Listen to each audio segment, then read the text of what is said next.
नमस्कार दोस्तों। आज का डिक्टेशन 70 शब्द प्रति मिनट स्टार्ट होगा 5 सेकंड बाद।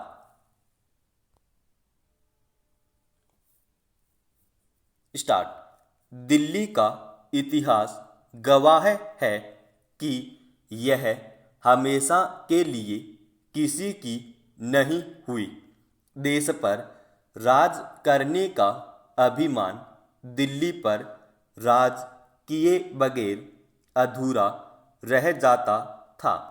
रजवाड़ों के समय को पीछे छोड़ देने के बावजूद दिल्ली की इस स्थिति में कोई फर्क नहीं आया है।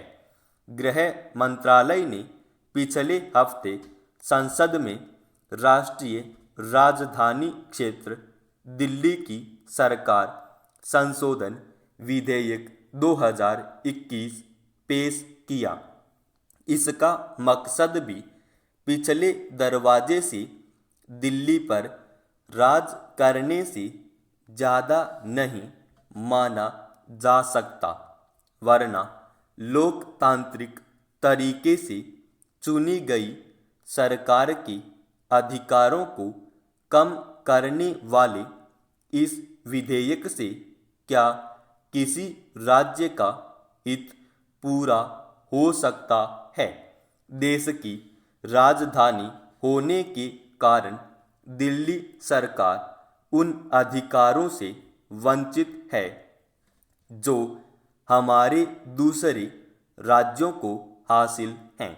जनता से निर्वाचित मुख्यमंत्री और केंद्रीय प्रतिनिधि के रूप में नियुक्त उपराज्यपाल के बीच अधिकारों की जंग राज्य बनाए जाने के बाद ही शुरू हो गई थी।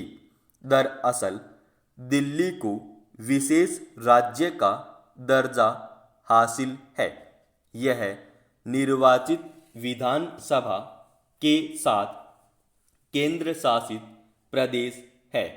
1991 में बनाए गए कानून के अनुसार केंद्र सरकार के हितों की रक्षा की जिम्मेदारी उपराज्यपाल पर है।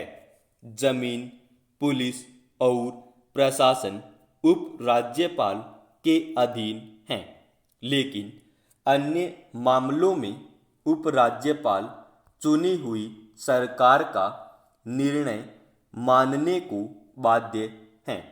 नए विधेयक को मंजूरी मिल गई तो दिल्ली सरकार राज्यपाल की स्वीकृति के बगैर कोई निर्णय नहीं कर पाएगी। यानी 1991 का कानून और 2018 का सुप्रीम कोर्ट का वह फैसला जिसमें दोनों संवैधानिक पदों के अधिकारों को स्पष्ट किया गया था, का कोई मतलब नहीं रह जाएगा। मुख्यमंत्री अरविंद केजरीवाल की यह आशंका निर्मूल नहीं है कि यदि ऐसा हुआ तो दिल्ली में निर्वाचित सरकार और विधानसभा अनुपयोगी हो जाएंगे। निर्वाचित सरकार होने के बावजूद व्यवहार में केंद्र का ही राज स्थापित होगा।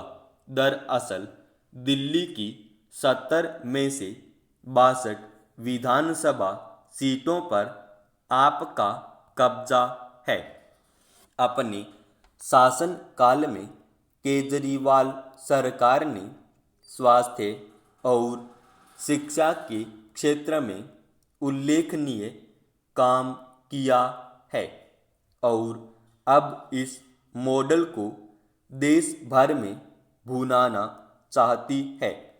पंजाब की राजनीति में अपना प्रभाव दिखाने के बाद इस बार भाजपा के गढ़ गुजरात में हुए निकाय चुनावों में भी उसने असर दिखाया है।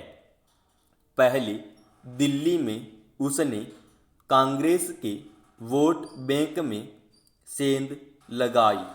अब आप एक ऐसे दल के रूप में उभर रही है जो भाजपा के परंपरागत वोट बैंक शहरी मध्यम वर्ग में सेंध लगा सकती है। उपराज्यपाल को पूरी तरह दिल्ली का बॉस बनाने वाले विधेयक का कहीं असली मकसद आपको विचलित करना तो नहीं है। समाप्त।